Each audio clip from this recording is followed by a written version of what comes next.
Hello, welcome to 9sem. In this tutorial, we will be learning about plumbing design and its applications in real life. So, here we will be learning about all the types of plumbing applications, the design and methodologies used for various applications.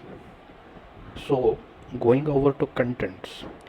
In this tutorial, we will be learning about types and classification of plumbing.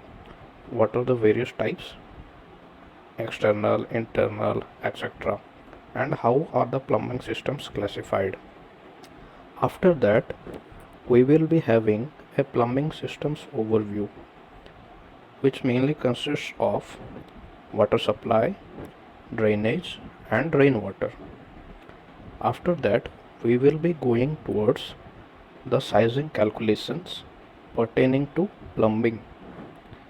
In that, we will be learning about pressure system methodology of calculation, velocity system methodology of calculation, and its application all over the world, specifically in Middle East and USA.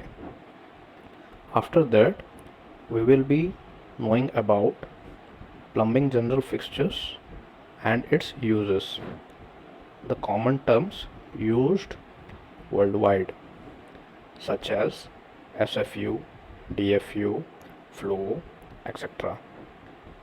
Also, we will be learning about various types of fixtures, what are their applications, and how to size them as per requirement.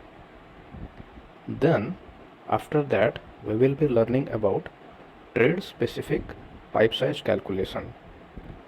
In that, we will be learning about water supply pipe size calculation, drainage pipe size calculation, and rainwater pipe size calculations.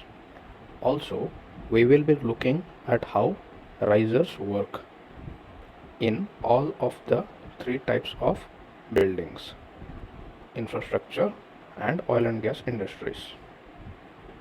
After that, we will be doing exercises that will help broaden our concepts and help us in getting a practical application in plumbing systems design. In the exercise, we will be learning about how to design plumbing specific applications for residential buildings, office buildings, and restaurants. Thank you.